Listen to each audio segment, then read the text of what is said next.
Welcome to the Jason Van Tol podcast, a podcast dedicated to human well-being, economic fairness, and ecological sustainability through education and social ecology.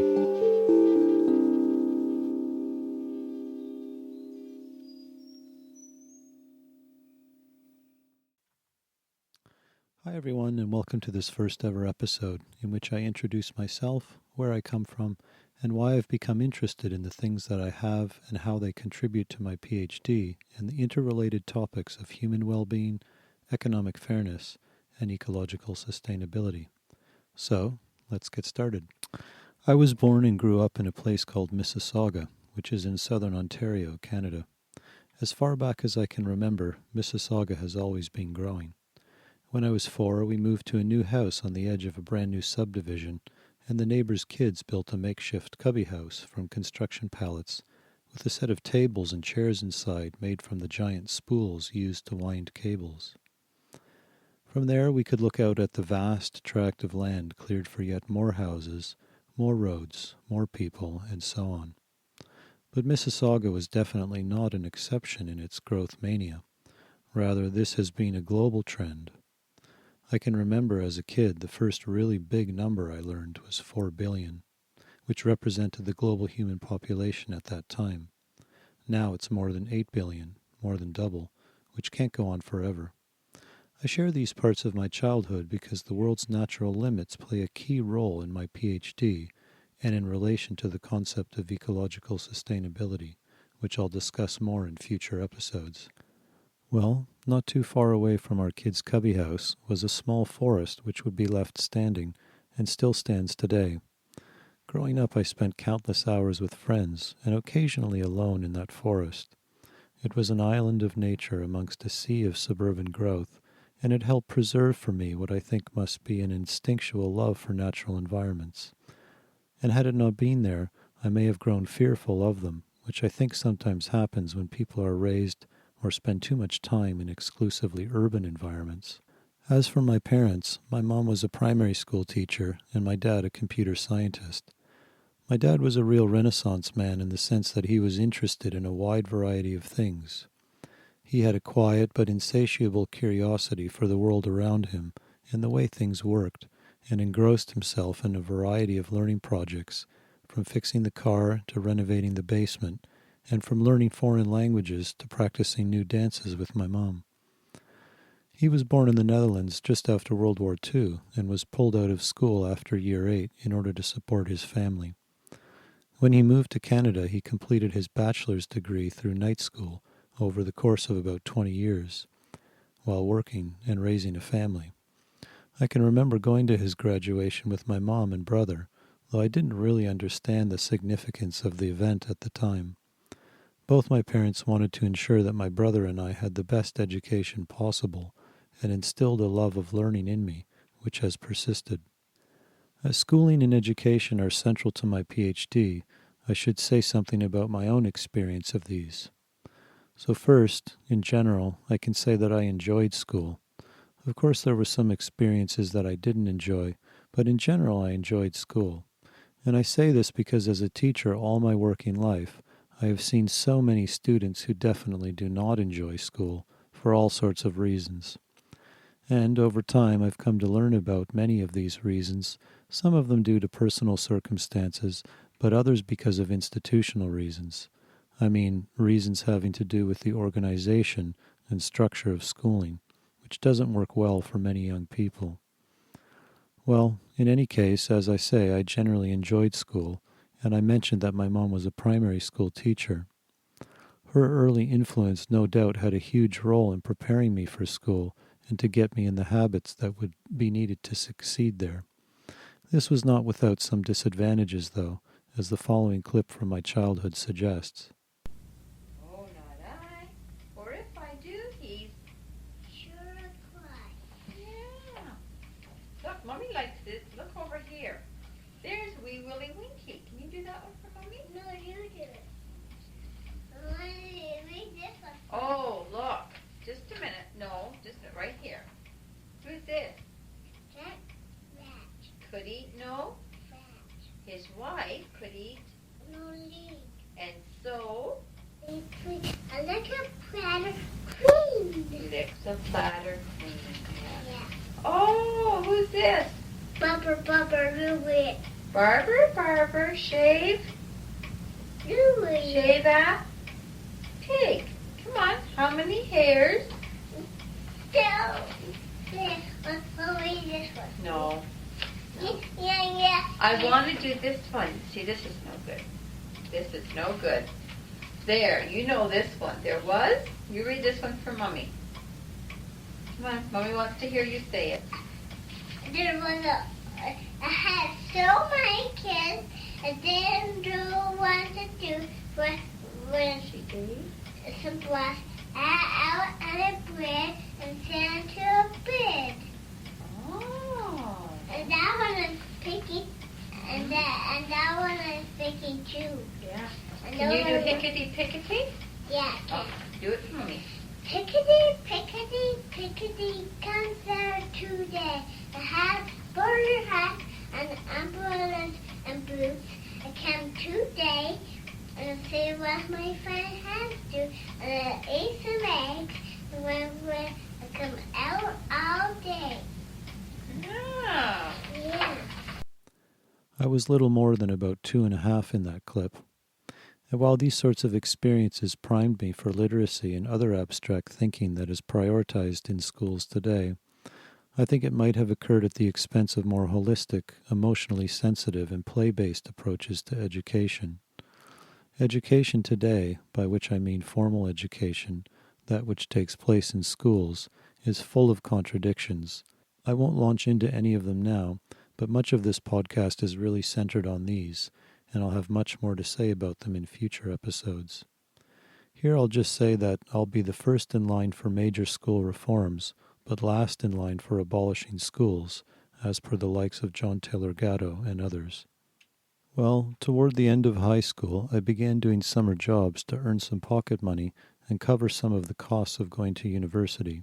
I want to share 2 experiences here that really helped shape my view of the world of work, which in turn plays a central role in my PhD. The first was while I was working at McDonald's. With only a glimmer of prior work experience, I asked the manager one day in a nonchalant way if McDonald's had a union. Perhaps my tone came across as a bit smug, as a teenager sometimes can, but I wasn't prepared for his harsh response. He immediately stiffened, stood over and glared at me, and asked me why I wanted to know. I replied I was just wondering, which was true. At that stage I had no knowledge of labor history or the working class struggle, but he berated me for even asking and uttered some humiliating taunts. Though some of the details of his response have grown hazy over the years, including some minor physical assault, the impression left on me was indelible. Bosses hate unions. The second experience was while I was working at a retail chain called Canadian Tire. One day, while I was in the warehouse with another employee, we happened to discuss our wages, whereupon we found that mine was slightly higher than his, even though we were a similar age with similar work experience. A little later that afternoon, I got called into the manager's office. Why had I been discussing my wages with another employee? He demanded angrily. I didn't know how to reply, as I didn't know there was anything wrong with doing this. He explained with contempt that I was a temporary worker, and that Greg, my co-worker, who happened to be black, had therefore a slightly lower wage. The reason he gave was bewildering, but not so much as the premise that discussing wages among employees was wrong. I've since learned that Australia, despite its own attack on working people, still has more labor-friendly working conditions than Canada does, and of course, much better than those in the United States. These were eye-opening experiences for me and sharpened the contours of the relationship between an employee and an employer. I share these experiences also because I know there are many young people out there who are both students and workers who are taken advantage of at work. In future episodes, I'll have much more to say about these and related issues too. Aside from these experiences, I approached the end of my university years without really reflecting on the world of work for which I was being prepared.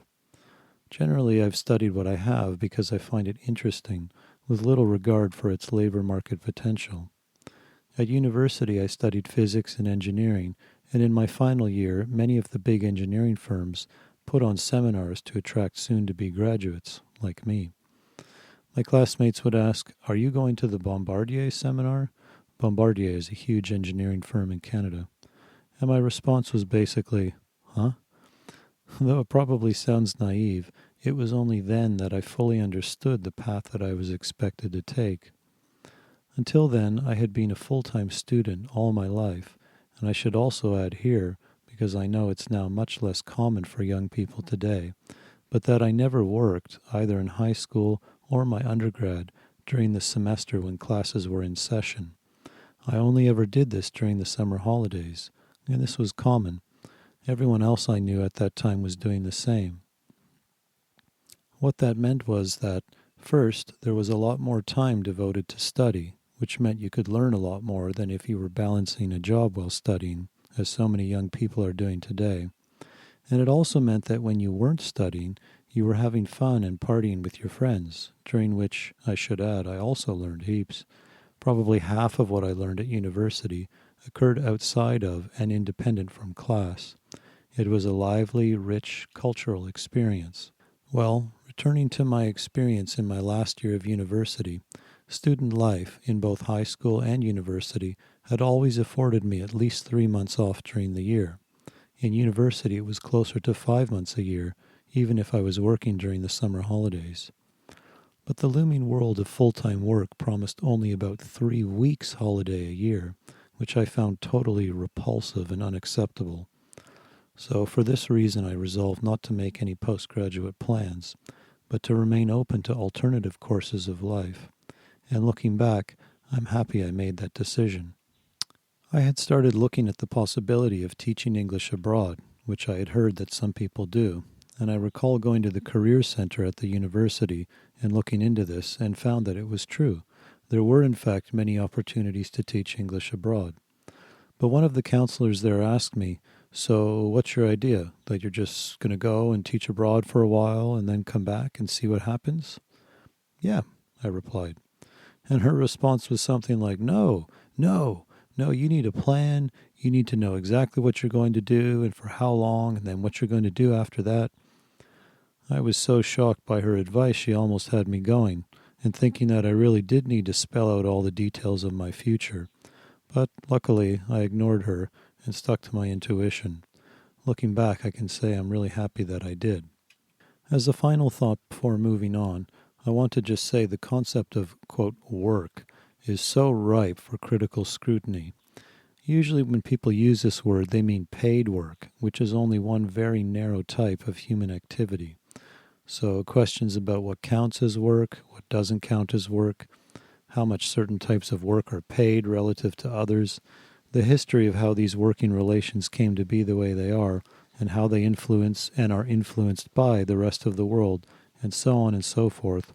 All of these questions about work are central to my PhD, and especially in relation to education. I'll have much more to say about this in future episodes. Well, after graduating from university, I spent the next 5 years working and traveling. I worked for a year and a half as an engineer in a couple of casual roles, which were insufferably boring, saved my money, and moved to Japan for a year to teach English as a second language, or ESL. After that, I spent a year teaching high school mathematics in the Bahamas, a couple of summers teaching ESL in Canada, saved some more, and traveled on the cheap in Central America and Cuba for a few months. During those years of teaching ESL and travel, my social conscience grew. Unlike the narrow type of physics and engineering problems I dealt with in university, during these years I was exposed to people and their history and culture from countries all over the world.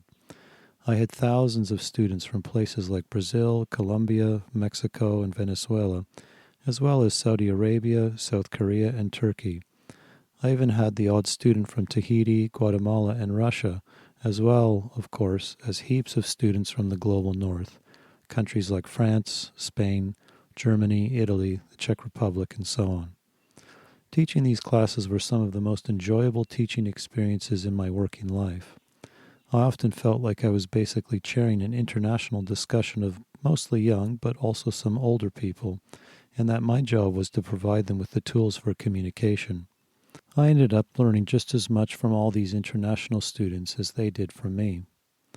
This period of my life ended with me moving to Australia to complete my Master's of Teaching. Studying education definitely added to my social conscience and to the experiences I just described. During that time, for no particular reason other than my own free inquiry, partway through my Master's I began an informal study of economics, which has continued until today, although in the last couple years I've been more interested in studying other subjects, especially history, psychology, and anthropology. But during those years of studying economics, I was always on the lookout for a stream of economics which dealt explicitly with the ecological consequences of production and consumption. Finally, I found it, ecological economics, not to be confused with environmental economics, the primary goal of which revolves around the question, how big should the economy be? Ecological economics has had a huge impact on my PhD and way of understanding the world, especially if you think back to my opening comments about the effects of growth on my hometown. Well, to round out this introduction, there is one other major life experience which has really shaped the course of my life and informed my PhD, and that was after I had finished my master's and worked for a couple more years as an ESL teacher and university tutor, saved my money, and traveled in Southeast Asia. I moved to an intentional and certified organic farming community in the hinterland of Byron Bay called Jasper Hall. I can't overstate how transformative were the 4 years that I lived there, but I'll focus here on a few important points. For one, it was an intentional community, meaning everyone was living there for a shared purpose, which in our case was to grow as much of our own food as possible using certified organic techniques, and more broadly to live a sustainable life. Also, there were about a dozen long-term adults with voting rights, of which I was one. We had a communal bank account with weekly meetings to decide what our priorities were and what projects we would pursue, to mediate disputes, and to discuss how we would spend our funds, to which we all contributed equally. We had a consensus decision-making model, which meant decisions would only go ahead by consensus of all voting members. In practice, this democratic decision-making model protected the community and the land from any rash or partisan decisions by any individual member or faction. Worth emphasizing is how this lived experience shaped my political beliefs and choice of social ecology as the theory for my PhD, the core idea being that democracy helps sustain and protect society and the environment. I'll have much more to say about social ecology in future episodes, but to illustrate with an example, one could not just cut down a tree or expel another member from the community. It needed to be discussed at a meeting, and everyone would have to agree. Finally, at the end of that 4-year period at Jasper Hall, I had to acknowledge that despite our efforts, we were not in fact living a sustainable life, that we were dependent on a much larger system that itself was inherently unsustainable, namely a capitalist world economy with its growth imperative.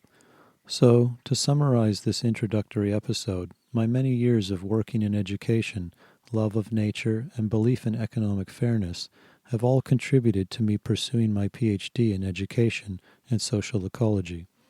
As I say, I'll have much more to say about all of these topics in future episodes. And as a final comment, I should add that social ecology has a personal dimension, which, according to Stuart Hill, is its most important aspect, especially in advancing human well-being. And so, now having given a personal account of who I am, where I come from, and why I've become interested in the things that I have, we can now set out on a journey through education and social ecology to explore and advance the interrelationships between human well-being, economic fairness, and ecological sustainability. If you enjoyed this podcast, please subscribe to my YouTube channel, like and share this episode. Until next time, thanks for listening, everyone.